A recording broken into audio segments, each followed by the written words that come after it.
الله وبركاته. بسم الله الرحمن الرحيم. إن الحمد لله نحمده ونستعينه ونستغفره ونعوذ بالله من شرور أنفسنا وسيئات أعمالنا.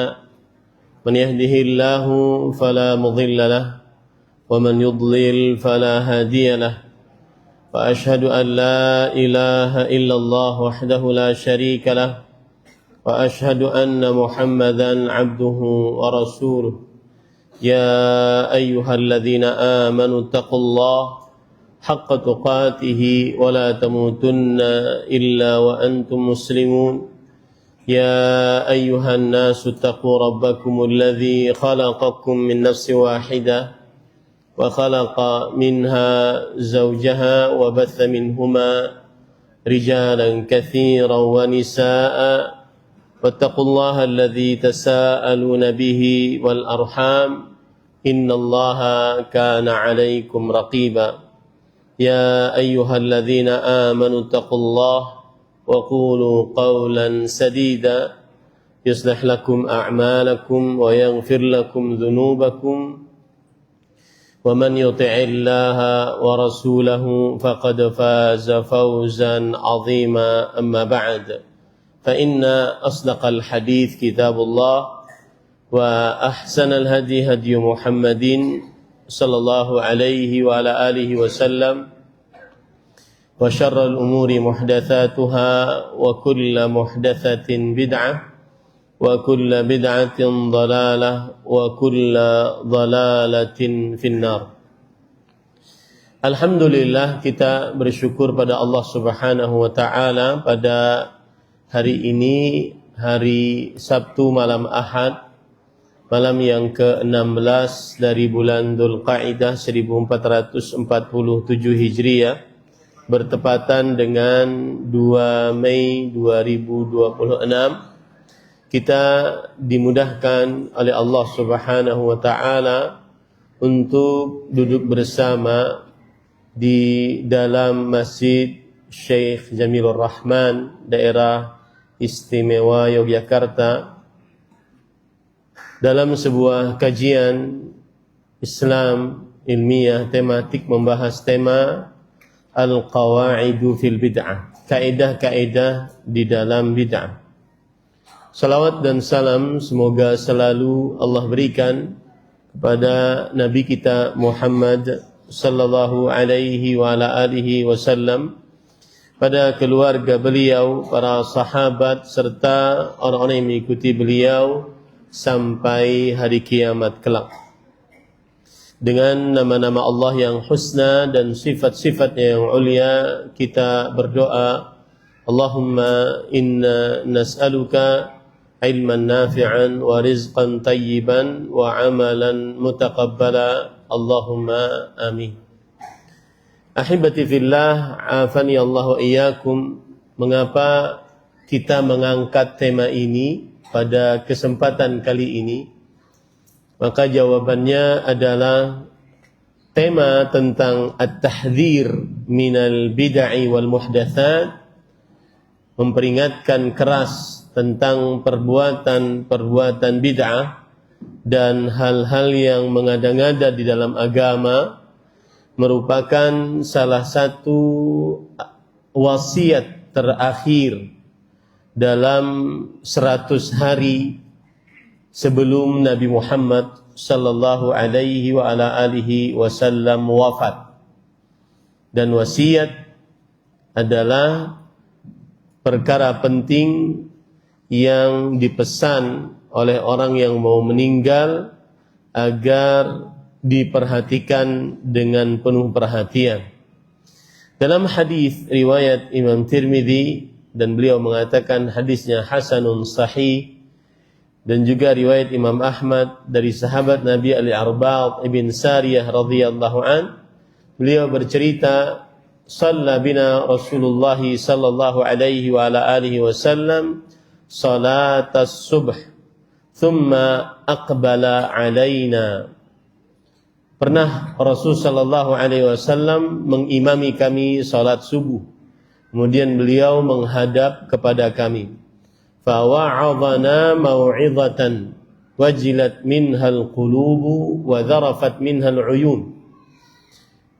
Kemudian Nabi Muhammad sallallahu alaihi wasallam memberikan nasihat kepada kami dengan nasihat yang menggetarkan hati, membuat hati takut dan meneteskan air mata.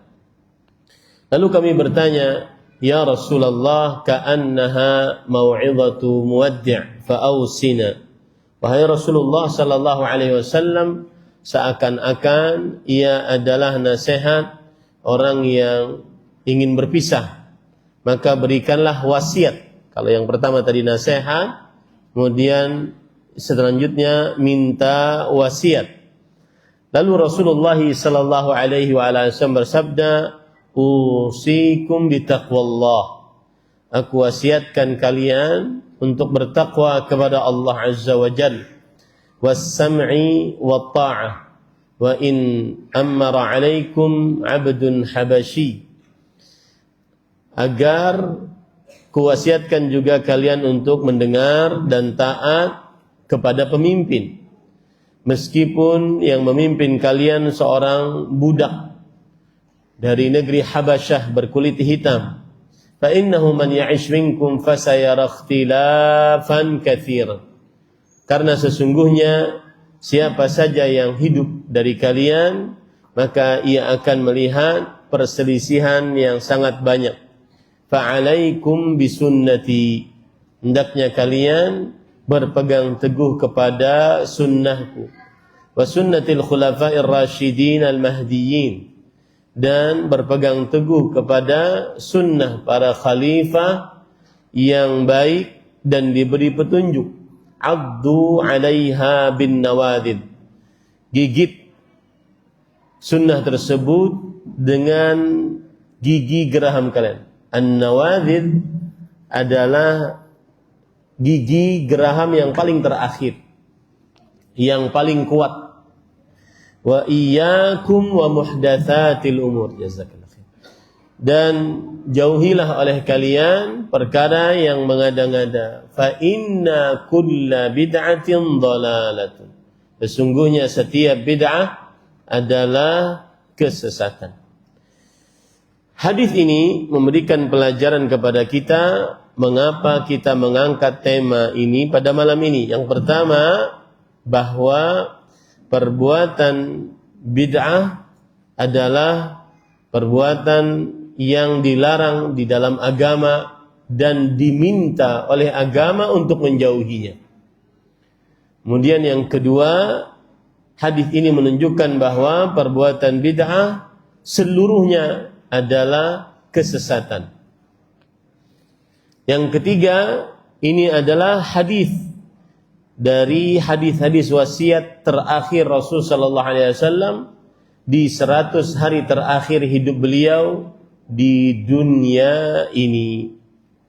Ahibati fillah, afani Allah wa iyyakum. Oleh karena itulah seharusnya di sini banyak para ustadz, para pendakwah, jangan sampai kendor dakwah sunnah untuk memerikatkan umat agar menjauhi perbuatan bid'ah dan menjelaskan kepada umat hal-hal yang buruk dari perbuatan bid'ah dan menjelaskan kepada umat perkara-perkara yang rinci dari perbuatan bid'ah yang akan kita pelajari sekarang.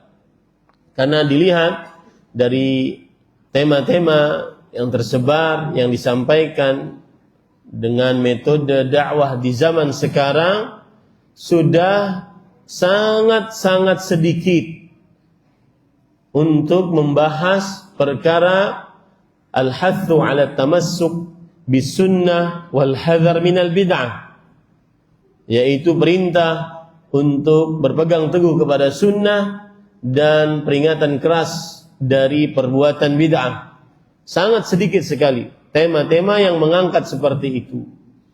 Oleh karena itu kita membahas pada kesempatan kali ini perkara tersebut. Ahibati fillah, afani Allah wa iyyakum. Sebelumnya juga saya ingin sampaikan bahwasanya ada kitab yang menarik, ini juga untuk saling ta'awun antara para ustadz, para pendakwah.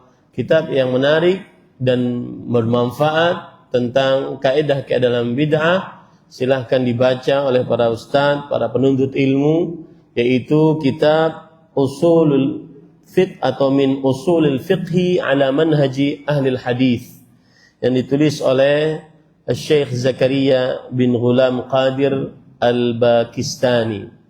Nah, ada sebagian, kadang-kadang ada orang, saya tidak menuduh ustadz atau siapa, ada orang yang kadang-kadang tidak ingin diketahui, Ustadz dari mana itu materinya, tolong beritahu, kayak cari aja sendiri.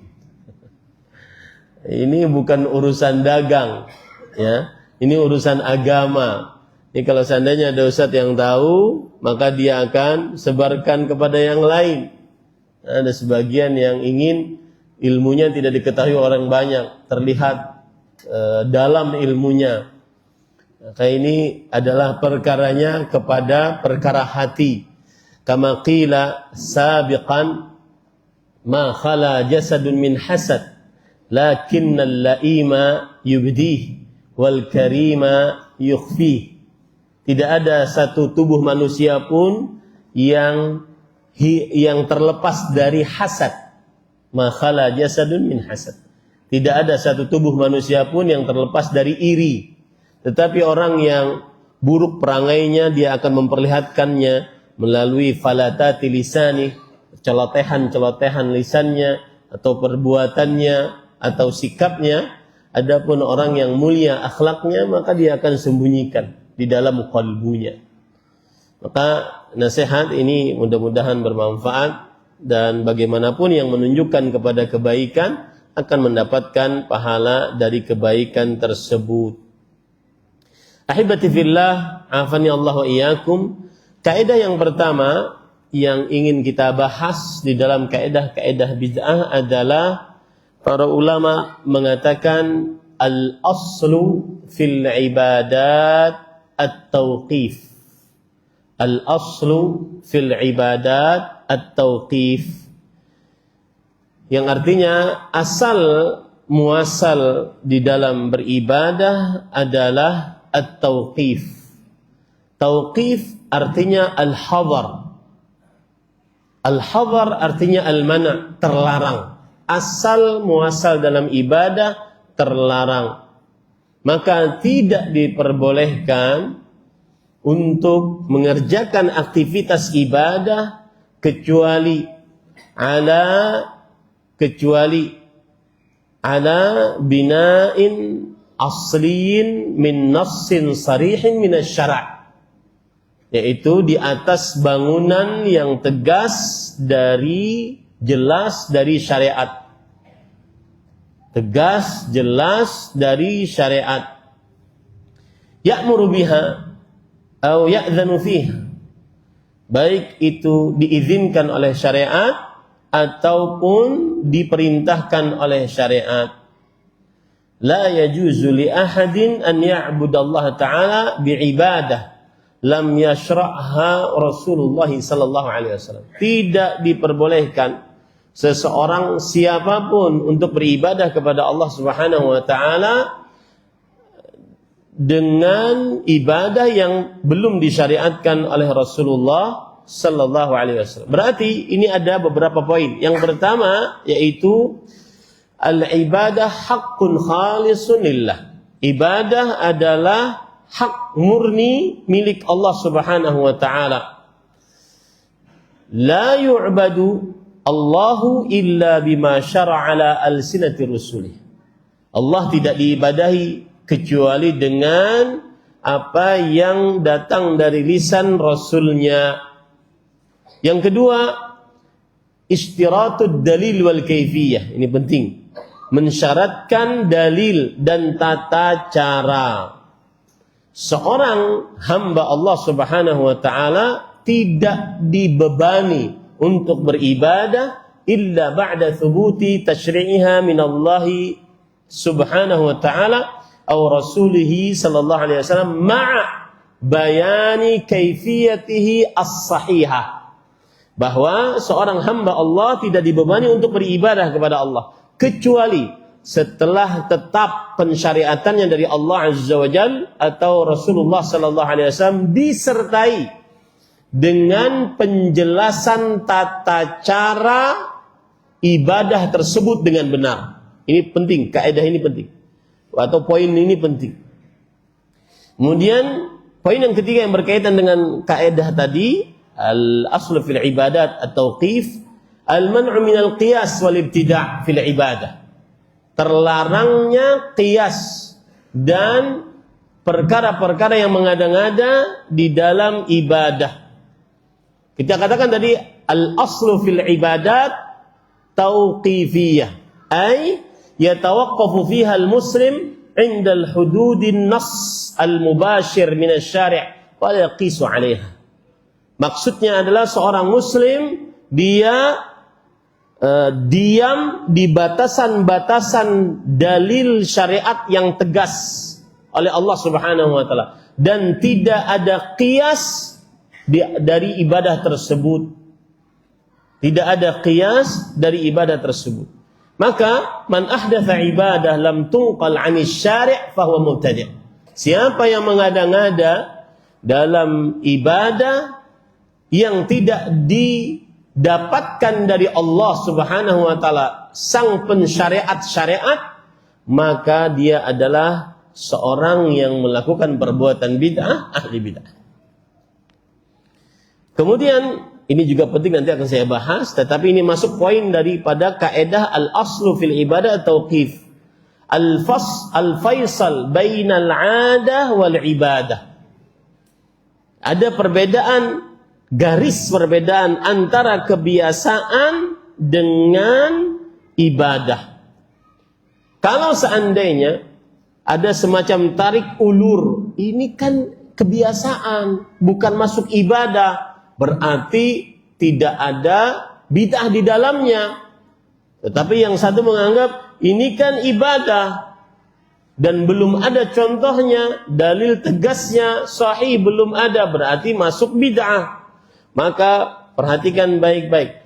Al-aslu fihi anna 'adah mubahah hatta yakumad dalilu sahih ala annahu ibadah.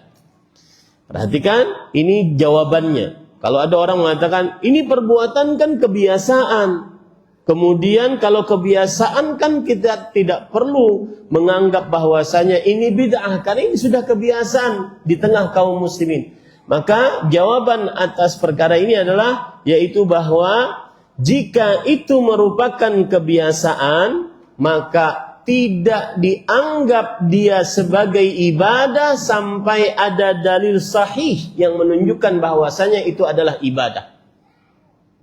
Sampai ada dalil sahih yang menunjukkan bahwasanya itu adalah ibadah. Taib. Apa dalil kaidah ini? Kaidahnya apa tadi berbunyi? Al-aslu fil ibadat at-tauqif. Asal hukum dalam ibadah tauqif, yaitu seorang muslim berdiri, diam, tidak mengerjakan apapun sampai ada dalil yang tegas, jelas bahwa itu adalah ibadah yang disyariatkan.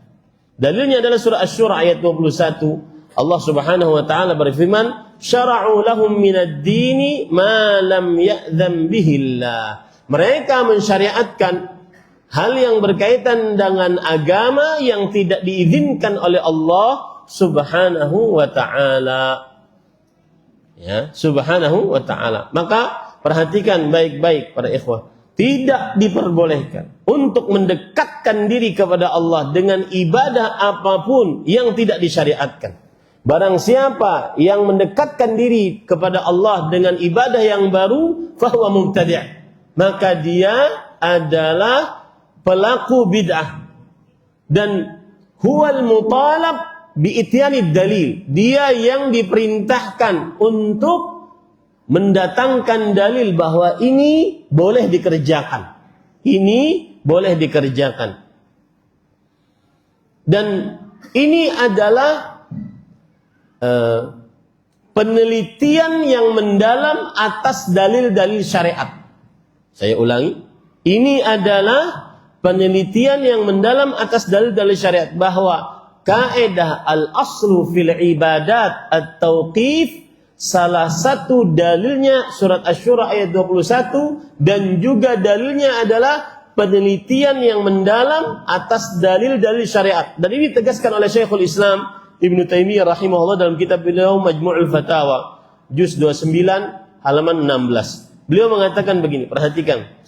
Fa bistiqra'i usulis syariah na'lamu anna al-ibadat allati awjabaha Allah aw ahabbaha la yathbutul amru biha illa bisyara'. Maka dengan memperhatikan, meneliti pokok-pokok syariat secara mendalam, istiqra' namanya, maka kita akhirnya mengetahui bahwa ibadah-ibadah yang diwajibkan oleh Allah atau yang dicintai oleh Allah tidak tetap perintah untuk mengerjakannya kecuali dengan perintah syariat.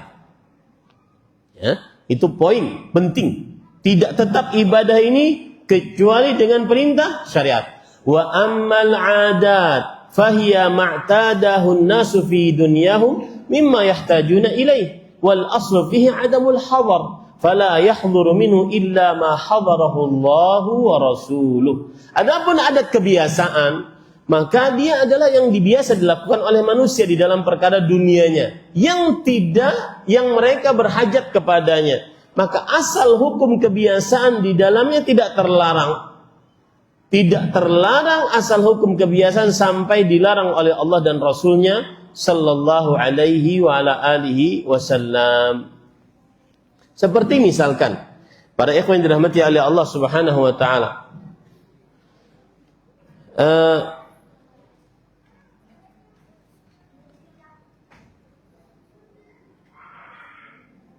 dicontohkan oleh Syekhul Islam juga di dalam kitab Majmu'ul Fatawa.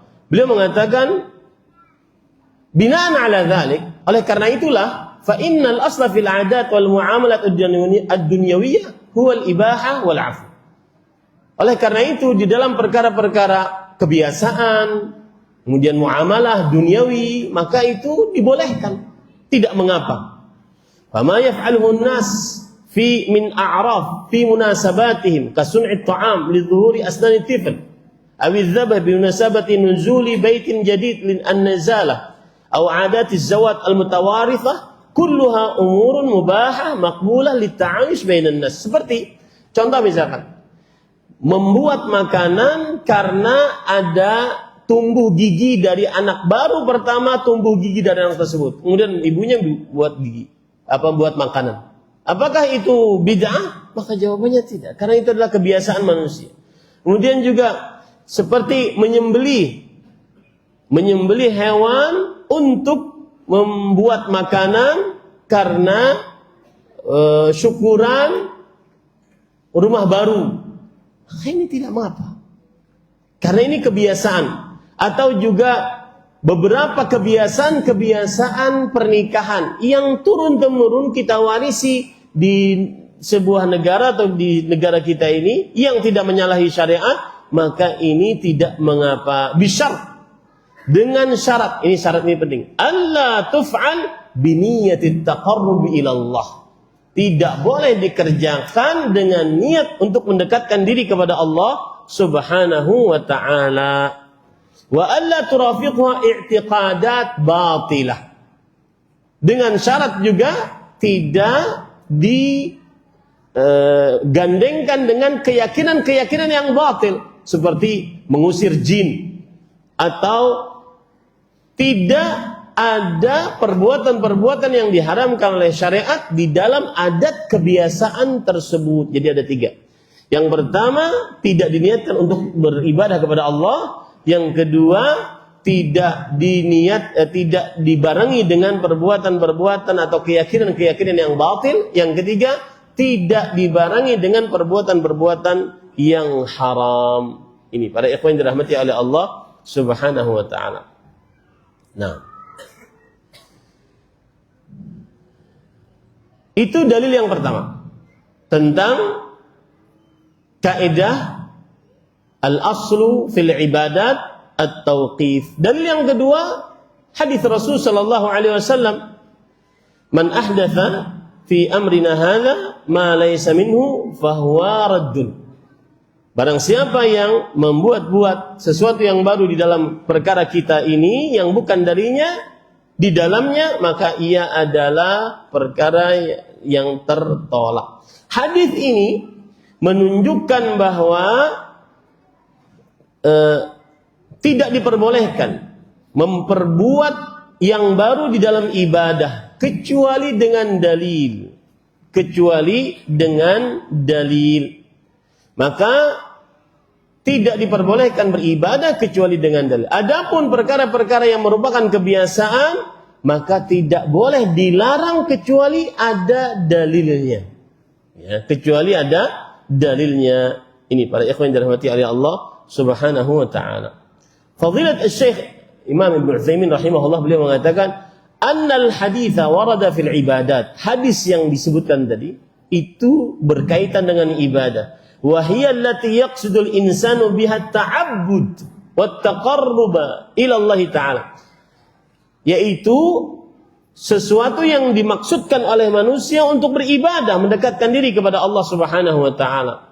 Fayadullu ala anna al-asl fil ibadat al-hadar wal mana' hatta yaquma dalilun al-masyru'iyyah. Maka hadis ini menunjukkan bahwa asal hukum dalam ibadah terlarang, tidak dikerjakan sampai tegak dalil yang mensyariatkannya, Ini pada yang dirahmati oleh Allah Subhanahu wa taala. Dalil yang ketiga tentang kaidah ini, yaitu hadis dari Malik ibn al-Huwairits radhiyallahu anhu. Beliau bercerita, "Ataina an-nabiy sallallahu alaihi wasallam nahnu syababah." Kami mendatangi Rasul sallallahu alaihi wasallam dalam keadaan masih muda, mutaqaribun, umur kami hampir sama. Fa aqamna indahu 20 lailah. Kita tinggal bersama Rasul sallallahu alaihi wasallam 20 malam. Fa dhanna anna istaqna ahlana. Kemudian Nabi Muhammad SAW mengira kita rindu kepada keluarga kita, istri, anak-anak. Wa sa'alna amman tarakna fi ahlina fa akhbarnahu wa kana rafiqan rahiman. Faqala irji'u ila ahlikum fa'allimuhum wa muruhum wa sallu kama ra'aitumuni usalli. Wa idza hadaratis shalah falyu'adzin lakum ahadukum thumma liya'ummakum akbarukum. Artinya, kemudian Rasulullah SAW mengatakan kepada kami, pulang kalian kepada keluarga kalian, ajari mereka dan perintahkan mereka sebagaimana kalian sudah belajar di sini. Salatlah kalian sebagaimana kalian telah melihat aku salat. Dan jika datang waktu salat, maka hendaknya salah seorang di antara kalian mengumandangkan adzan, kemudian yang paling besar di antara kalian menjadi imam. Sisi pendalilan hadis ini disebutkan di dalam kitab Al-Qawaid Al-Fiqhiyah bahwa al-aslu fil ibadat al-tauqif, asal hukum dalam ibadah adalah berdiam, terlarang, tidak dikerjakan sampai ada dalil yang menunjukkan kepada pensyariatannya. Yaitu hadis Rasul, "Sallu kama ra'aituni usalli." Salatlah kalian sebagaimana kalian telah melihat aku salat. Dikatakan dalam kitab tersebut Al-Qawaid Al-Fiqhiyah, warada fi shalah ila annahu yadullu ala anna al-ibadat tauqifiyah. Hadis ini meskipun tentang salat, tetapi dia adalah kaidah umum bahwa asal hukum ibadah tauqifiyah. Yang artinya yatawaqqaful insanu fi hatta ya'tiyal bayan wal kaifiyah minasy-syari'i mubasyaratan. Bahwa seseorang manusia tidak bisa berbuat, dia diam di situ sampai datang penjelasan dan tata cara dari Allah yang mensyariatkan secara langsung. Wala yuqasu 'alaiha, dan tidak boleh dikiaskan atasnya. Fala yushra'u minha illa ma syara'ahu Allah Ta'ala wa Rasul. Maka tidak disyariatkan dari ibadah-ibadah tersebut kecuali yang disyariatkan oleh Allah Subhanahu wa ta'ala. Oleh karena itu para ikhwan dirahmati oleh Allah Subhanahu wa ta'ala, kalau seandainya ada ibadah disyariatkan asalnya, tetapi kaifiyahnya tidak ada, tidak boleh dikerjakan. Contoh misalkan takhsisuha bihay'ah istima'iyah dauriyah, pengkhususan ibadah dengan bersama-sama kemudian diulangi per pekan, kemudian diulangi per tahun misalkan, pengkhususan ini jika belum ada pensyariatannya, kaifiyahnya, maka tidak bisa dikerjakan. Paham ya para ikhwah? Jadi kaifiyahnya pun harus ada dalil syariat. Yahtaj ila dalilin tauqifiyyin khas. Memerlukan dalil yang khusus atas pensyariatan dan kaifiyat tersebut. Tidak boleh dikerjakan kalau seandainya hanya berdasar kepada dalil umum. Contoh misalkan doa untuk mayat. Oke, doa untuk mayat ada dalilnya secara umum. Bahkan dalam Al-Quran, Rabbana ighfir lana wa li ikhwanina alladziina sabaquna bil iman. Karena sebagian ada orang mengatakan ini doa berdasarkan ayat Al-Quran, tetapi dia umum. Kaifiyat yang dilakukan per tahun, kumpul, kemudian terjadi kaifiyat, maka ini memerlukan dalil secara khusus. Ini adalah pembicaraan berkaitan dengan kaidah tadi. Al-aslu fil ibadat tauqifiyah. Asal hukum ibadah terlarang sampai ada dalil yang mensyariatkannya. Contoh yang lain, para ikhwan yang dirahmati oleh Allah, menjaharkan niat di dalam sholat. Maka kita katakan dia adalah bid'ah. Kenapa? Li'anna al-asla fil ibadat at-tauqif. Karena asal hukum dalam ibadah adalah tauqif. Wa laisa dzalika min hadi Nabi sallallahu alaihi wasallam. Wa niyyatu mahalluha al-qalb fa hiya 'amalun qalbi la 'amalul lisan. Yang artinya tidak ada dari petunjuk Rasul sallallahu alaihi wasallam berniat untuk salat dengan lisan. Karena niat adalah amalan qalbu. Contoh yang lain lagi, tidak disyariatkan menuju Gunung Arafah untuk menaikinya dan salat di atasnya atau salat di dalamnya.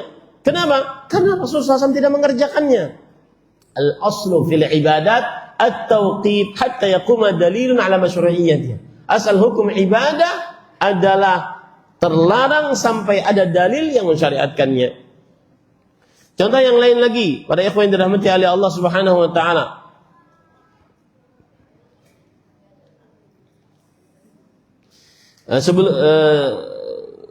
Sekarang contoh dari para salafus saleh. Ini menarik tentang kaidah ini. Umar ibn Khattab radhiyallahu anhu diriwayatkan dalam hadis riwayat Muslim bahwa Salim bin Abdullah bin Umar bercerita, qabbala Umar haddatsahu abuhu. Bapaknya Abdullah bin Umar menceritakan kepada Salim. Berarti ini cucu dari Umar bin Khattab. Anna Umar bin Al-Khattab radhiyallahu anhu qabbala al-hajara, thumma qala. Ketika Umar bin Khattab mencium Hajar Aswad, kemudian beliau berkata, "Ama wallah laqad alimtu annaka hajar, walaula anni ra'aitu Rasul sallallahu alaihi wasallam yuqabbiluk ma qabbaltu." Aku sangat mengetahui engkau adalah batu. Kalau seandainya Rasul sallallahu alaihi wasallam tidak aku lihat menciummu, aku tidak akan menciummu. Baik. Para ikhwan yang dirahmati oleh Allah Subhanahu wa taala, contoh yang lain bahwa ini riwayat disebutkan dalam hadis riwayat Bukhari. Sebelum kita mencontoh kepada yang lain dari para salafus saleh, ini menunjukkan bahwasanya Umar bin Khattab mencium Hajar Aswad karena melihat Rasulullah SAW secara rinci mencium Hajar Aswad. Kalau tidak mencium, maka beliau tidak akan cium. Baik. Contoh yang lain, hadis riwayat Bukhari, bahwa cerita masih dari Umar bin Khattab radhiyallahu anhu. Beliau mengatakan, "Ama wallah inni la'alamu annaka hajar la tadur wa la tanfa, walaula anni ra'aitu an-nabiy sallallahu alaihi wasallam istalamaka mastalamtuka." Wahai batu, aku sangat mengetahui engkau adalah batu yang tidak memberi manfaat, tidak memberi mudarat. Kalau seandainya aku tidak melihat Rasul sallallahu alaihi wasallam mengusapmu, aku tidak akan usap. Fastalamahu. Maka kemudian Umar bin Khattab mengusapnya. Kemudian beliau berkata, "Fama lana walir ramali innama kunna ra'ayna bihil musyrikin wa qad ahlakahumullah." Lalu kenapa kita harus lari-lari ramal? Dari mulai Hajar rukun Hajar Aswad sampai kepada rukun Yamani. Kenapa? Dulu kan kita melakukan itu karena agar terlihat oleh orang-orang musyrik kita kuat. Sekarang tidak ada orang musyrik. Apa jawab Umar bin Khattab radhiyallahu anhu? Syai'un sana'ahu Nabi sallallahu alaihi wasallam fala nuhibbu an natrukahu. Itu adalah perkara yang dibuat oleh Rasul sallallahu alaihi wasallam, maka kita tidak ingin untuk meninggalkannya. Meskipun sekarang sudah tidak ada lagi orang-orang musyrik. Ini dalil yang menunjukkan bahwasanya para salaf saleh pun memakai kaidah ini dalam praktek kehidupan beribadah mereka sehari-hari. Al-aslu fil ibadat at-tauqif. Contoh yang lain, hadis riwayat Imam Ahmad, yaitu dari Ya'la bin Abi Umayyah bin Umayyah. Tuftu ma'a Umar bin Khattab. Aku tawaf bersama Umar bin Khattab. Falamma kuntu 'inda ar-rukni alladhi yalil bab mimma yalil hajar akhadtu bi yadihi liyastalimahu. Ketika aku berada di pojokan Ka'bah yang di sebelah pintu setelah Hajar Aswad, yaitu misalkan ini Hajar Aswad, ini rukun Yamani, di sini, di sini. Beliau bercerita tentang rukun itu. Ya, beliau bercerita tentang rukun itu. Akhadtu biyadihi liyastalim. Aku ambil tangan Umar agar mengusapnya. Faqala ama tufta ma'a Rasulillah sallallahu alaihi wasallam. Maka Umar bin Khattab mengatakan, bukankah engkau pernah tawaf bersama Rasul sallallahu alaihi wasallam? Qultu bala. Iya, aku pernah tawaf bersama Rasul sallallahu alaihi wasallam. Fahal ra'aitahu yastalimuhu? Pernah enggak engkau melihat Rasul sallallahu alaihi wasallam mengusapnya di rukun yang ini? Ya, di rukun ini Syam dan Irak. Ini rukun Syam, ini rukun Irak. Qala fahal ra'aitahu yastalimu? Qultu la. Enggak, aku enggak pernah melihat Rasulullah SAW untuk mengusapnya. Fanfudh anka fa inna laka fi Rasulillah sallallahu alaihi wasallam uswatan hasanah. Maka cukup bagimu. Sungguh terdapat di dalam diri Rasulullah SAW suri tauladan yang baik. Imam An-Nawawi rahimahullah mengomentari hadis ini di dalam kitab beliau Al-Minhaj Syarah Nawawi Sahih Muslim. Beliau mengatakan, laqad alimtu annaka hajarun lawala anni ra'aitu Rasulullah SAW yuqabbilu kama qabbaltu. Sungguh aku telah melihat perkataan Umar bin Khattab, sungguh aku telah mengetahui bahwa engkau adalah batu. Kalau seandainya aku tidak melihat Rasulullah SAW menciummu, maka aku tidak akan menciummu. Kata Imam Nawawi, fa arada bihi bayan al-hathi 'ala al-iqtida' bi Rasulillah sallallahu alaihi wasallam fi taqbilihi wa nabbaha ala annahu laula al-iqtida' bihi lama fa'al. Beliau menginginkan penjelasan tentang perintah untuk mencontoh Rasul sallallahu alaihi wasallam di dalam mencium Hajar Aswad, dan beliau memperingatkan bahwa kalau seandainya bukan karena mencontoh Rasul sallallahu alaihi wasallam, beliau tidak akan mengerjakannya. Wa inna maqala wa innaka la tadur wa la tanfa'.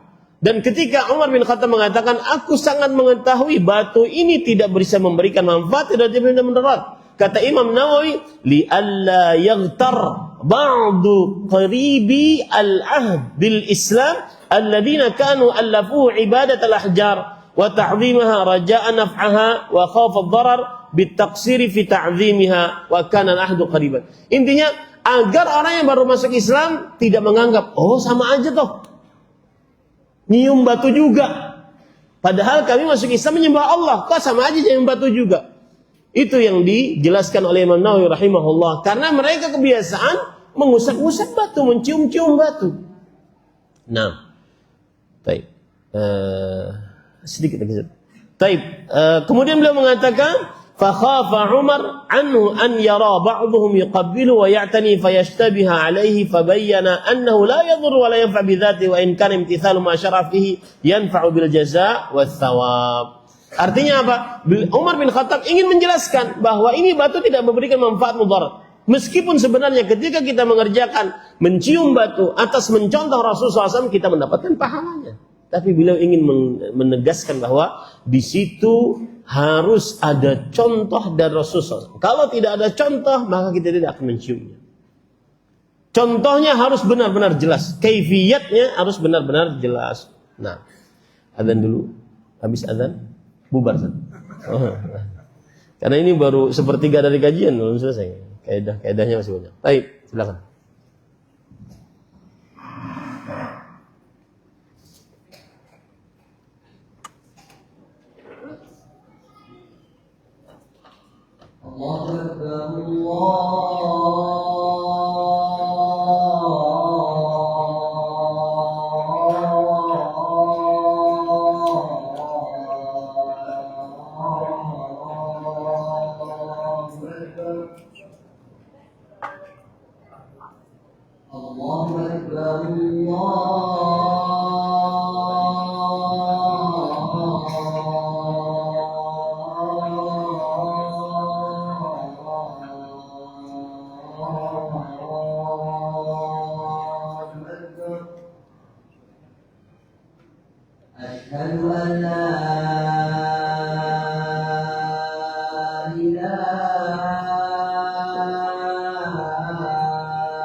Tadi sudah kita pelajari kaidah pertama, al-aslu fil ibadat at-tauqif. Kemudian saya sebutkan dalil dari Al-Quran, dalil dari hadis Rasul, penjelasan para ulama, dan juga praktek-praktek para salafus saleh. Saya ingin menambahkan praktek-praktek para salafus saleh yang lain agar lebih mantap lagi, bahwa al-aslu fil ibadat at-tauqif. Contoh misalkan, sebuah riwayat disebutkan dalam Musnad Imam Ahmad dari Mujahid, dari Abdullah bin Abbas radhiyallahu anhuma. Ini ceritanya Abdullah bin Abbas. Annahu tawafa ma'a Muawiyah bil bait. Suatu ketika beliau tawaf bersama Muawiyah di Baitullah. faja'ala Muawiyah yastalimul al-arkana kullaha. Maka kemudian Muawiyah bin Abi Sufyan radhiyallahu anha, beliau mengusap seluruh rukun. Mengusap seluruh rukun. Padahal yang disyariatkan cuma rukun Hajar Aswad dan rukun Yaman. Tetapi beliau mengusap rukun Iraqi wasyami. Beliau mengusap semua rukun. Faqala lahu Ibnu Abbas radhiyallahu anhuma, maka Abdullah bin Abbas radhiyallahu anhu berkata, "Lima tastalimu hadaini ruknain?" Kenapa engkau mengusap dua rukun ini? Walam yakun Rasul sallallahu alaihi wasallam yastalimuhuma. Padahal Rasul sallallahu alaihi wasallam belum pernah mengusap keduanya. Faqala Muawiyah radhiyallahu anhu berkata, "Laisa syai'un minal baiti mahjuran." Tidak ada sesuatu apapun dari Baitullah yang kita jauhi, semuanya boleh kita usap. Tidak ada sesuatu apapun yang boleh kita jauhi. Faqala Ibnu Abbas radhiyallahu anhuma, "Laqad kana lakum fi Rasulillahi uswatun hasanah." Beliau membaca ayat surah Al-Ahzab ayat 21. Sungguh nampak di dalam diri Rasul sallallahu alaihi wasallam suri tauladan yang baik. Mendengar itu, lihat, beginilah para sahabat kalau sudah diperingatkan. Faqala Muawiyah, "Sadaqta." Engkau benar, kata Muawiyah radhiyallahu anhu. Perhatikan para ikhwah, ada kitab namanya Al-Fathur Rabbani. Di dalam kitab tersebut Asy-Syaikh As-Sa'ati memberikan komentar terhadap perkataan Abdullah bin Abbas dan Muawiyah radhiyallahu anhu. Bahwasanya beliau mengatakan annaha, yani ketika Muawiyah mengatakan tidak ada sesuatu apapun di dalam Ka'bah yang kita jauhi. Ini maksudnya annaha kulluha arkanul bait, fala nastalimul ba'd wa natrukul ba'd. Bukankah seluruhnya adalah dinding-dinding Ka'bah? Maka tidak perlu kita untuk sebagian kita usap, sebagian ditinggal. Semuanya boleh saja untuk diusap. Begitu yang dimaksud oleh Muawiyah. Yuridu bin Abbas radhiyallahu anhu annana lam natruk istilam ar-ruknain hujran lil bait walakinnana ra'ayna Rasulullah SAW yaf'alu dzalik fa fa'alna mithlahu. Yang dimaksud perkataan Abdullah bin Abbas adalah bahwa kita tidak meninggalkan mengusap dua rukun ini karena menjauhi Ka'bah, bukan.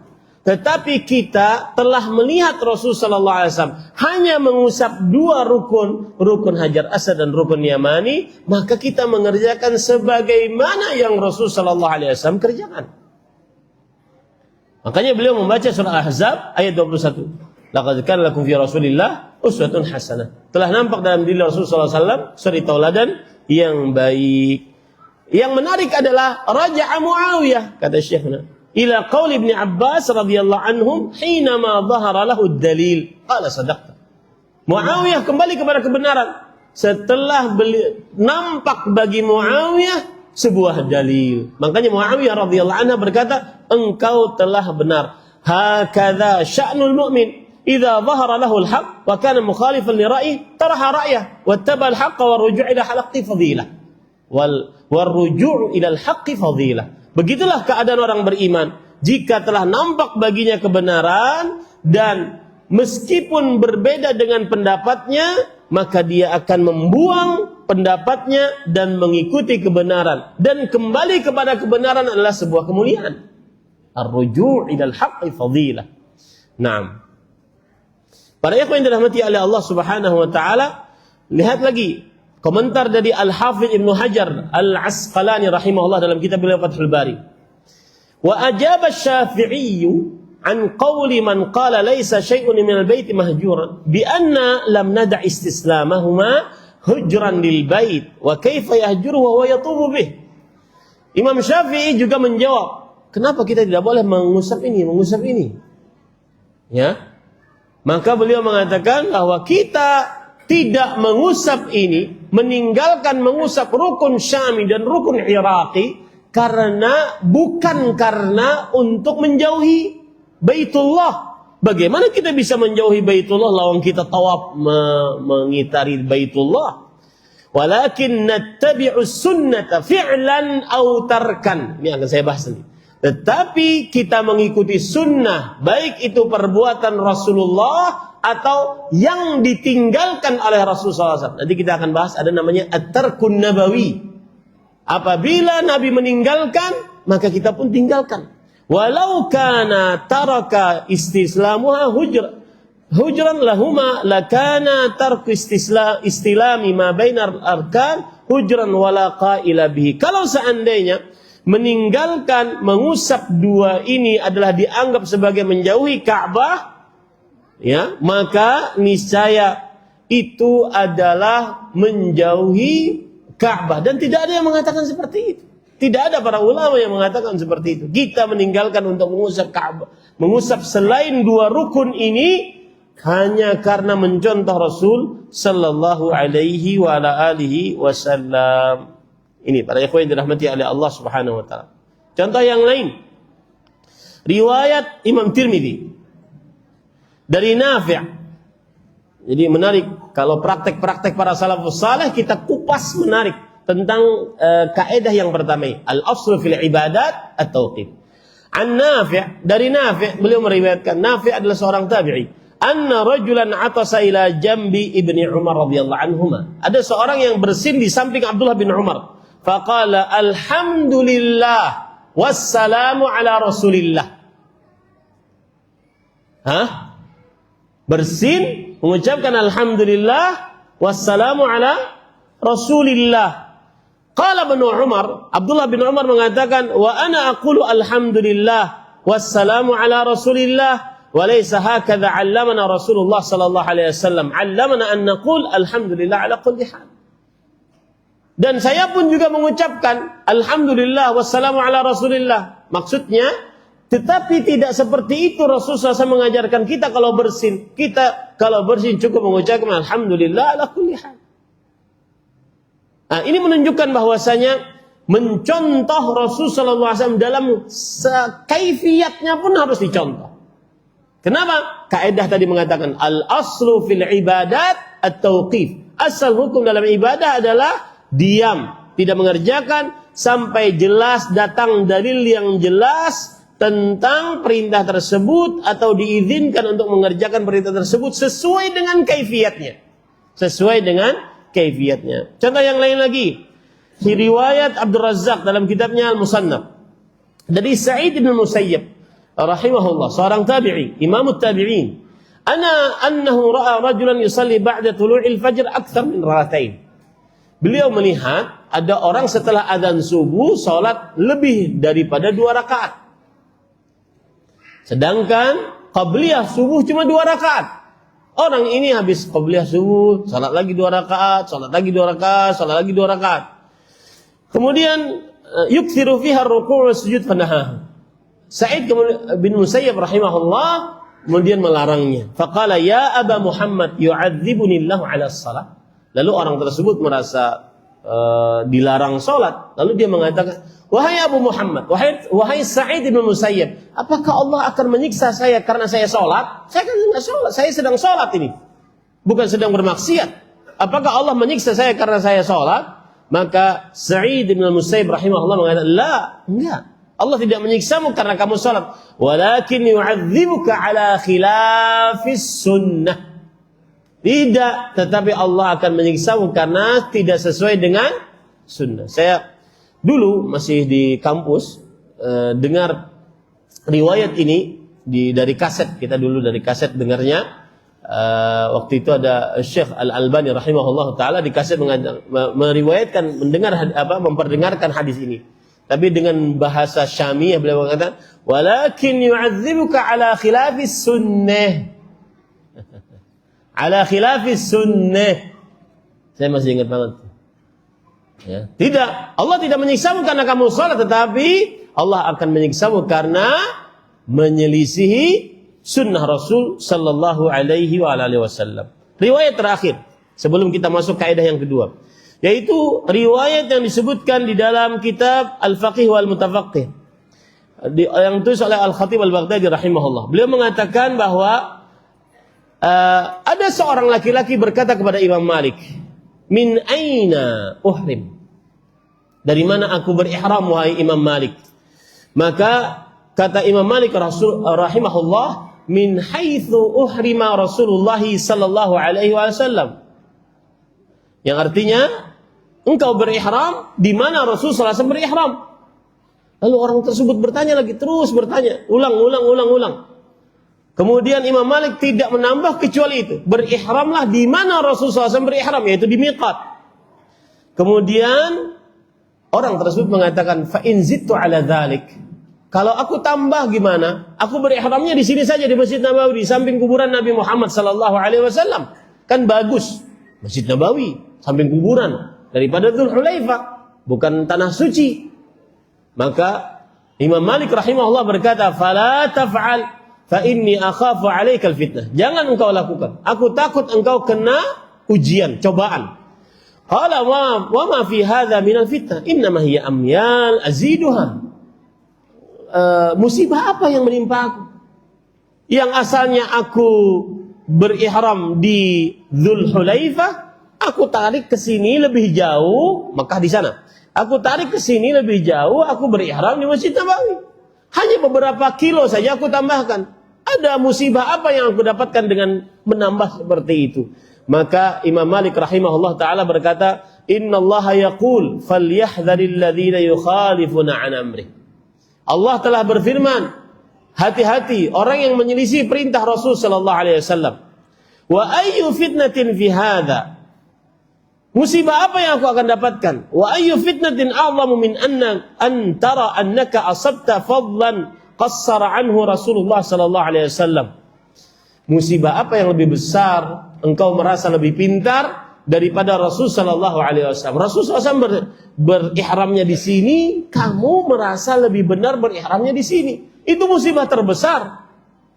Au tara anna ikhtiyaraka li nafsika khairun min ikhtiyari Rasulillah sallallahu alaihi wasallam, atau engkau menganggap bahwa apa yang dipilih oleh Rasul sallallahu alaihi wasallam berihram di sini Dzulhulaifah ya tidak lebih baik daripada ihrammu di samping Masjid Nabawi. Berarti pilihan Rasul sallallahu alaihi wasallam lebih buruk daripada pilihan engkau. Itu adalah musibah terbesar. Ini semua riwayat-riwayat yang saya sebutkan menunjang al-aslu fil ibadat at-tauqif. Asal hukum ibadah adalah tauqif. Yatawaqqaful muslim 'inda hududih hatta ya'ti ad-dalil 'ala masyru'iyyatil ibadah. Dia diam, tidak boleh mengerjakan ibadah tersebut sampai ada dalil yang mensyariatkan ibadah tersebut. Ini para ikhwah yang dirahmati oleh Allah Subhanahu wa taala. Di sini terdapat pelajaran para ikhwah. Al-ittiba'ul mutlaq wa taqdimus sunnah 'ala al-'aqli wal 'atifah. Harus mengikuti Rasul SAW secara mutlak dan mendahulukan pengikutan tersebut dibandingkan akal, logika dan 'atifah, perasaan. Ya? Harus. Ini kan baik. Kita kan sedang mendoakan si mayat, lalu kumpul setiap tahun. Ya, datang dari orang banyak mana-mana. Ini kan baik dan seterusnya. Ini para ikhwan yang dirahmati oleh Allah Subhanahu wa taala. Kemudian juga pelajaran dari riwayat-riwayat yang saya sebutkan tadi, an-niyah al-hasanah la tubarriru ihdatsa ibadatin jadidah. Niat yang baik tidak membenarkan pembuatan ibadah-ibadah yang baru. Niat yang baik tidak membenarkan pembuatan ibadah-ibadah yang baru. Baik. Kaidah yang kedua, para ikhwan yang dirahmati oleh Allah Subhanahu wa taala, yaitu kaidah yang berkaitan dengan al-bid'ah dhalalah wa in kanat bid'atan idhafiyatan. Bid'ah tetap sesat meskipun dia bid'ah idhafiyah.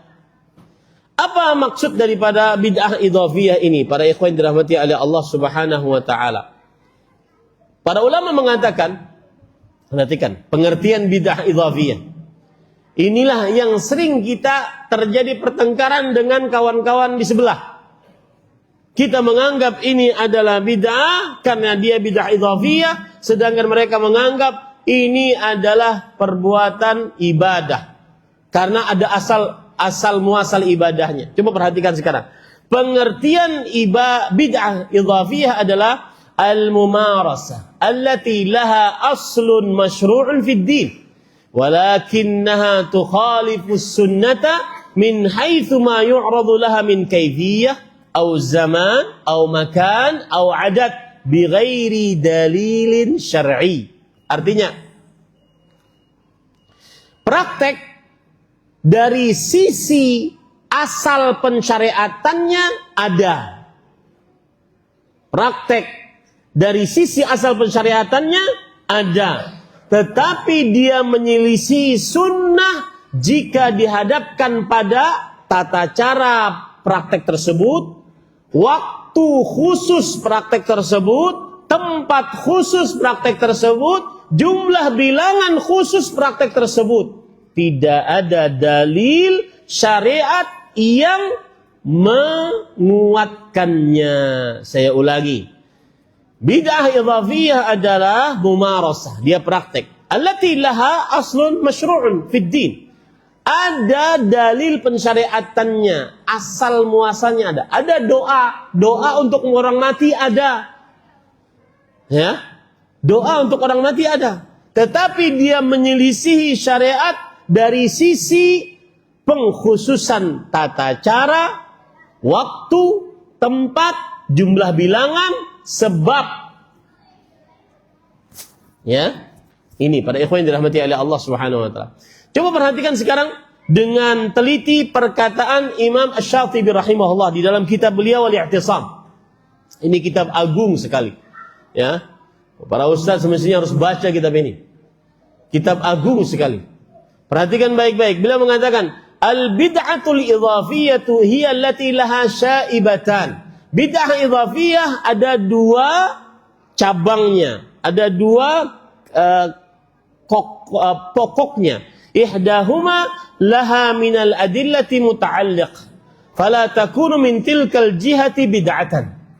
Yang pertama, dari sisi asal pensyariatannya ada dalilnya, maka dari sisi itu tidak dikatakan bid'ah. Wal ukhra laysa laha muta'alliq illa mithlu ma lil mubtadi'ah. Fa idza kanat kadzalik kana bid'atan. Yang kedua, sisinya adalah dari sisi pengkhususannya tidak ada dalilnya. Dari sinilah dia menjadi bid'ah. Dari sinilah dia menjadi bid'ah. Ini para ikhwan yang dirahmati oleh Allah Subhanahu wa taala.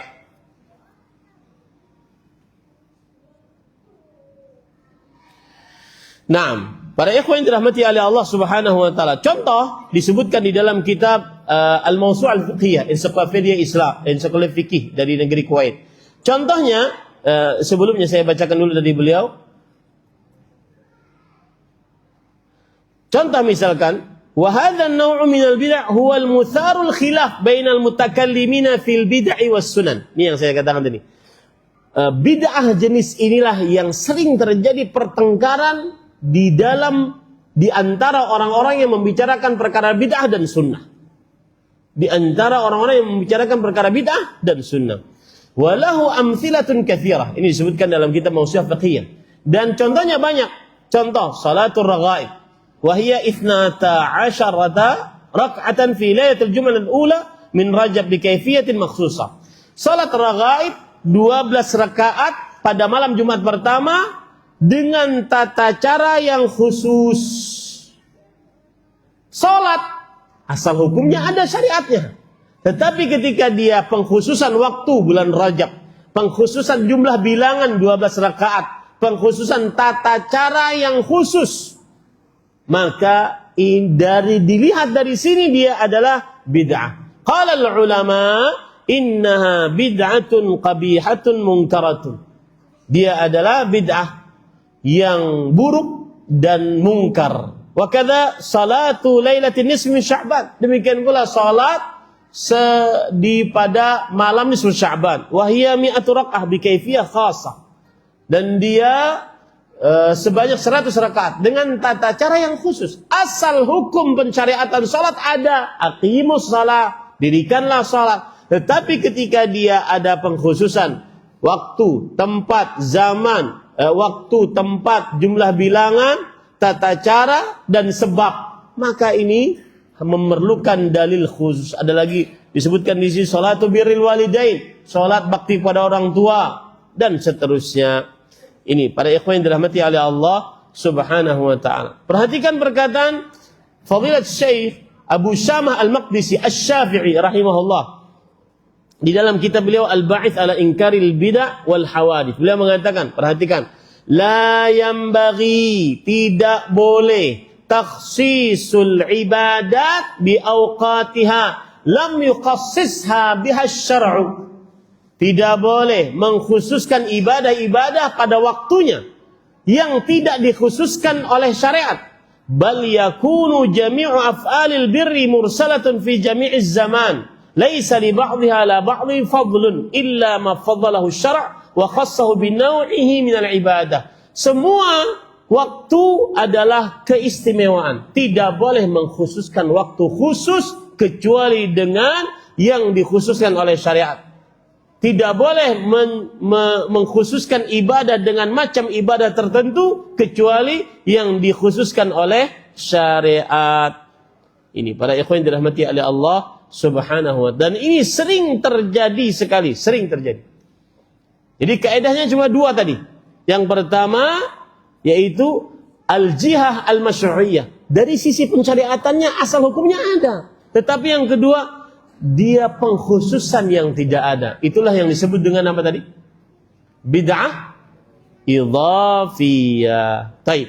Terakhir, saya tutup kajian dengan kaidah yang ketiga, yaitu at-tarkun nabawi. Kaidah peninggalan sesuatu yang ditinggalkan oleh Rasul sallallahu alaihi wa ala alihi wasallam.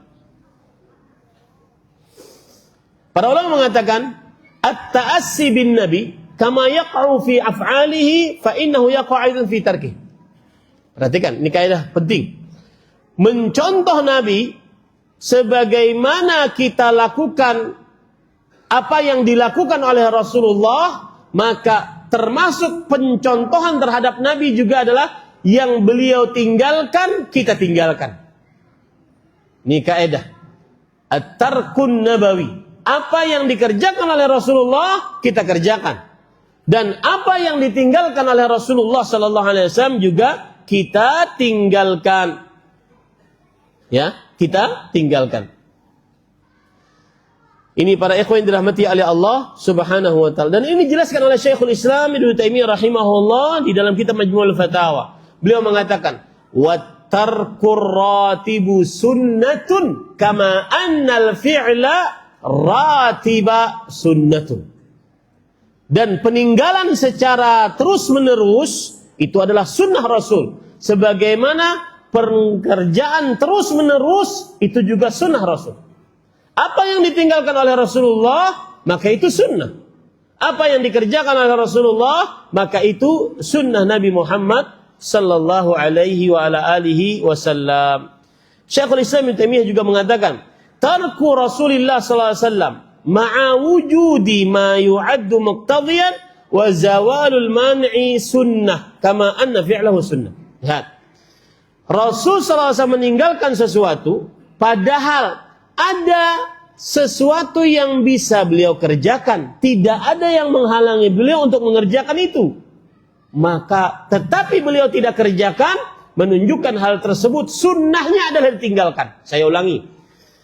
Apabila ada sesuatu yang Rasul sallallahu alaihi wasallam bisa mengerjakannya, tidak ada yang beliau menghalangi beliau untuk mengerjakannya, tetapi beliau tidak kerjakan sampai akhir hayat beliau, menunjukkan bahwa meninggalkan sesuatu tersebut adalah sunnah Rasul sallallahu alaihi wasallam. Sebagaimana apa yang dikerjakan oleh Rasul sallallahu alaihi wasallam adalah sunnah Rasul sallallahu alaihi wasallam. Saya ulangi sekali lagi. Rasul sallallahu alaihi wasallam meninggalkan sesuatu padahal bisa saja beliau mengerjakan itu, dan beliau meninggalkannya padahal tidak ada yang menahan beliau untuk mengerjakannya, tetapi beliau tinggalkan sampai beliau meninggal. Menunjukkan peninggalan tersebut adalah apa? Sunnah Rasulullah. Itu yang disebut dengan at-tarkun nabawi. Peninggalan secara Nabi Muhammad sallallahu alaihi wasallam. Contoh misalkan, kata beliau, falamma amara bil adhani fil jum'ah wa shallal 'idain bila adhanin wala iqamah kana tarkul adhani fihima sunnatan falaysa lil ahadin an yazida fi dhalik fahadha tarku sunnah khassatan muqaddimatun ala kulli umum wa kulli qiyas. Artinya, contoh misalkan ketika beliau memerintahkan azan untuk sholat Jumat, azan kita kerjakan karena perintah Rasul sallallahu alaihi wasallam. Lalu beliau sholat Id tanpa azan, tanpa iqamah, padahal beliau sanggup mengerjakan, padahal itu juga ada konsekuensi untuk mengerjakan karena sholat sama-sama Jumat, sholat juga azan, sholat Id juga sholat. Kenapa yang di sini ada azannya, yang ketika sholat Id tidak ada azannya? Kemudian tidak ada yang menghalangi beliau untuk azan. Tidak ada yang menghalangi beliau untuk azan, tetapi beliau tetap tidak azan sampai akhir hayat beliau, menunjukkan bahwasanya azan dan iqamah untuk salat Id adalah apa? Tidak disyariatkan, dan itu adalah sunnah. Paham ini? Para ikhwah, itu yang disebut dengan tadi apa bahasa Arabnya? At-tarku an-nabawi. Ini para ikhwan yang dirahmati oleh Allah Subhanahu wa taala. Imam Ibnu Qayyim menjelaskan kaidah ini. Jadi ini pembicaraan dari ulama terdahulu. Imam Ibnu Qayyim membicarakan dalam kitab I'lamul Muwaqqi'in an Rabbil Alamin. Beliau mengatakan, perhatikan baik-baik. Kata beliau, "Anna tarkan nabawi yunqalu lil ummati ala naw'ain kilahuma hujjah was sunnah." Bahwa peninggalan yang ditinggalkan oleh Rasul sallallahu alaihi wasallam itu ada dua macam, dan kedua-duanya adalah hujjah dan sunnah Rasul sallallahu alaihi wasallam. Yang pertama, at-tasrihu bit-tark, penegasan untuk meninggalkan. Penegasan untuk meninggalkan. Nabi Muhammad SAW benar-benar tegas meninggalkannya. Contohnya seperti apa? Qaulis sahabi fi syuhada'i Uhud. Seperti perkataan sahabat di dalam orang-orang yang mati peperangan Uhud. Orang-orang yang syahid mati peperangan Uhud. Rasul sallallahu alaihi wasallam mengatakan lam yughassilhu, sahabat yang meriwayatkan lam yughassilhum wa lam yusalli alaihi. Nabi Muhammad sallallahu alaihi wasallam tidak memandikan mereka, orang-orang yang mati syahid di peperangan Uhud, dan tidak mensolatkan atas mereka. Itu contoh jelas bahwa Nabi Muhammad SAW meninggalkannya. Padahal ada muqtadayat, konsekuensi untuk mengerjakannya. Karena sholat jenazah nih, disolati itu aturannya. Betul apa tidak? Tidak ada yang menahan beliau untuk mengerjakannya, tapi beliau tetap tinggalkan sampai akhir hayat beliau. Ini menunjukkan bahwa peninggalan Rasul SAW terhadap sholat dan memandikan mayat atas orang-orang yang mati syuhada Uhud adalah termasuk sunnah apa tadi? At-tarku an-nabawi. Paham ini para ikhwah? Baik, contoh yang lain lagi. Salat Id yang saya sebutkan tadi. Imam Ibnu Qayyim berkata, "Wa fi salatil Id lam yakun adzanun wala iqamah wala nida." Lam yakun adzan wala iqamah wala nida. Tidak ada adzan, tidak ada iqamah, tidak ada juga panggilan. Padahal ada konsekuensi muqtadayat untuk mengerjakan itu. Karena mau sholat nih. Tetap kemudian tidak ada hal yang menahannya. Kemudian tetap beliau tidak kerjakan sampai akhir hayat beliau. Menunjukkan bahwa yang sunnahnya adzan dan iqamah serta panggilan untuk sholat Id apa? Ditinggalkan. Itulah yang disebut dengan apa? At-tarku an-nabawi. Paham ini para ikhwah dirahmati oleh Allah Subhanahu wa taala. Kemudian kata Imam Al-Qayyim yang kedua, kalau tadi at-tasrih bitark, jelas peninggalannya, beliau tidak mengerjakannya. Yang kedua adalah at-tarkul mustafad min adamin naql, yaitu peninggalan Rasul karena tidak ada penukilan riwayat akan hal tersebut. Ya, Imam Al-Qayyim rahimahullahu taala berkata, "Adamu naqlihim lima law fa'alahu la tawaffarat himam himamuhum wa dawa'ihim wa aktsaruhum aw wahidun minhum ala naqli fa haitsu lam yunqal anhu minhum albattah wa la hadatha fihi fi majma'in abadan ulima annahu lam yakun. Kata Imam Ibnu Qayyim rahimahullah bahwa tidak ada penukilan dari Rasulullah SAW. Tidak ada penukilan dari sahabat bahwa Rasulullah SAW mengerjakannya. Karena kalau seandainya sekali saja beliau mengerjakan, akan ada tekad untuk meriwayatkannya. Paham ini para ikhwan? Seperti misalkan perayaan hari kelahiran. Sekali saja kalau ada perayaan, niscaya akan ada tekad untuk meriwayatkannya. Seperti misalkan sholat kusuf. Sholat kusuf itu kalau tidak salah hadisnya cuma 1 atau 2 kali. 2 hadis saja. Tetapi ada tada'il himam li riwayah, ada tekad untuk meriwayatkannya, dan buktinya banyak yang meriwayatkannya padahal kejadiannya cuma sekali atau 2 kali. Paham ini para ikhwah? Atau mungkin sebagian besar sahabat akan meriwayatkannya, atau 1 sahabat akan meriwayatkannya. Maka ketika tidak ada 1 orang pun yang meriwayatkannya sama sekali, tidak diriwayatkan juga di dalam kumpulan yang banyak dari para sahabat, maka ini menunjukkan bahwa itu tidak dikerjakan oleh siapa? Rasulullah sallallahu alaihi wasallam. Maka ini yang disebut dengan at-tarkun nabawi. Kalau dikerjakan, maka berarti apa? Bid'ah. Kalau dikerjakan sepeninggal Rasulullah SAW, maka itu adalah apa? Bid'ah. Ini para ikhwan yang dirahmati oleh Allah Subhanahu wa ta'ala. Terakhir, apa kaedahnya tarkun nabawi tadi? Dijelaskan oleh para ulama, di antaranya Syekhul Islam Ibnu Taimiyah rahimahullah dalam kitab Majmu'ul Fatawa, 2 kaedahnya. Ya, dua syaratnya, bukan kaedah. 2 syaratnya. Wujudul muqtadha dan intifa'ul mani'. Artinya apa? Keberadaan hal yang mengajak untuk mengerjakannya, dan tidak adanya hal yang menahannya. Tetapi tetap tidak dikerjakan oleh Rasulullah, menunjukkan itu adalah sunnahnya diapakan? Ditinggal. Keberadaan hal yang mengajak untuk mengerjakannya, atau ketidakadaan penahan untuk mengerjakannya, tetapi tetap beliau tidak kerjakan sampai akhir hayat beliau, menunjukkan bahwa sunnahnya adalah ditinggalkan. Sunnahnya adalah apa? Ditinggalkan. Seperti kumpul-kumpul setahunan orang yang sudah habis meninggal.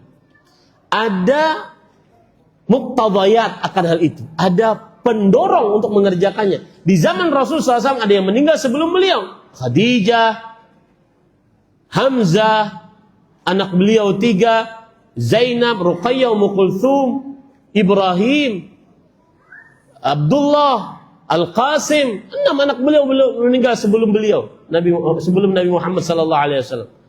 Kemudian orang-orang terdekat beliau, istri beliau, ada yang meninggal sebelum beliau. Ada muqtadayat untuk mengerjakannya, ada konsekuensi untuk mengerjakannya, ada ajakan untuk mengerjakannya. Tidak ada yang menghalangi beliau untuk mengerjakannya, tetapi beliau tetap tidak kerjakan. Menunjukkan hal tersebut apa? Sunnahnya adalah dikerjakan atau ditinggalkan? Ditinggalkan. Nah, itu dijelaskan oleh Syekhul Islam Taimiyah rahimahullah dan juga Ibnu Qayyim dalam kitab beliau Majmu'ul Fatawa dan juga I'lamul Muwaqqi'in. Kira-kira itu 3 kaidah. Kaidah yang pertama apa? Al-asal fil ibadat at-tauqif. Asal muasal ibadah adalah diam, terlarang, tidak dikerjakan sampai ada dalil yang mensyariatkannya. Sudah saya jelaskan dalil-dalilnya. Yang kedua apa? Setiap bid'ah adalah sesat meskipun dia bid'ah idhafiyah. Idhafiyah saya jelaskan tadi ada 2 cabangnya, ada 2 rantingnya. Yang pertama, dia dari asal pensyariatannya syariatkan. Tetapi ketika pengkhususan tidak ada pensyariatannya. Paham ya? Baik. Yang ketiga apa? At-tarkun nabawi, peninggalan Nabi Muhammad SAW. Ini juga ada dua hal yang berkaitan dengannya, yaitu ada muqtadha, ada pengajak untuk mengerjakannya, tapi tidak, Nabi Muhammad SAW tidak mengerjakannya. Tidak ada yang menahan Nabi untuk mengerjakannya, tetapi juga beliau tidak kerjakan, menunjukkan hal tersebut tidak diapakan, disyariatkan. Ini disebut dalam kaidah tadi at-tarkun nabawi. Cukup? Nah, saya serahkan ke Ustaz. Ada pertanyaan atau tidak? Cukup kayaknya Ustaz ya? Oh, ada. Satu ya. Taib. Bagaimana kita menyikapi para pelaku bid'ah kalau mereka menentang kita untuk mendatangkan dalil bahwa perbuatan mereka itu adalah sebuah kebid'ahan, namun mereka keras kepala dan tetap teguh dengan perbuatan mereka? Maka jawabannya, jawab dengan kaidah yang pertama tadi. Al-aslu fil ibadat at-tauqif. Mana dalilmu? Kalau ini ibadah yang kamu kerjakan, maka mana dalilnya? Bukan kami yang diminta dalilnya untuk mengatakan bahwa itu bid'ah, enggak. Karena asal hukum asal ibadah adalah terlarang. Dan yang paling kuat dalilnya adalah istiqra, yaitu penelitian mendalam terhadap dalil-dalil syariat, bahwa tidak bisa dikerjakan ibadah sampai ada dalil. Ya, sampai ada dalil yang mensyariatkan. Dan dalil yang mensyariatkannya pun, jika ada kaifiyatnya secara khusus, itu pun juga harus ada dalil kaifiyatnya secara khusus. Kalau keras kepala, doakan saja. Ya, kalau keras kepala, doakan saja. Karena gini para ikhwah, saya baru kemarin melihat Syekh Ibrahim bin Amir Ruhaili hafizahullah, beliau mengatakan dakwah tidak dilazimkan seseorang harus mendapatkan petunjuk dari dakwah, karena petunjuk hanya berasal dari siapa? Allah Subhanahu. Kita ma'alaina illa al-bayan, ma'alaina illa al-balagh. Tugas kita menyampaikan, kemudian bersabar atas dakwah tersebut. Ya, bersabar atas dakwah tersebut. Tidak ada tugas kita kecuali menyampaikan. Al-hidayah biyadillah. Man yahdihillah fala mudhillalah, wa man yudlil fala hadiyalah. Ma 'alaina illa al-balagh. Habis itu sabar-sabar. Ya, sabar-sabar dengan telinga, dengan perasaan, jangan sering-sering lihat komentar orang. Ya. Karena kalau seandainya tidak sabar, jangan jadi pendakwah. Ya. Kalau pendakwah hanya dalam jalan yang mudah saja, ayo sholat, ayo puasa, ayo zikir, itu semua suka itu. Tapi ketika nahi mungkar, al-hadar 'anil syirik, al-hadar 'anil bid'ah, itu banyak musuhnya. Banyak musuhnya. Nah, ini yang bisa sampaikan. Jazakumullahu khairan kepada Dewan Kemakmuran Masjid Syekh Jamilur Rahman, pada para ustadz yang telah memberikan izin untuk bisa kajian di masjid ini. Semoga yang disampaikan bermanfaat. Sallallahu Nabi Muhammad walhamdulillahi rabbil alamin. Wassalamualaikum warahmatullahi wabarakatuh.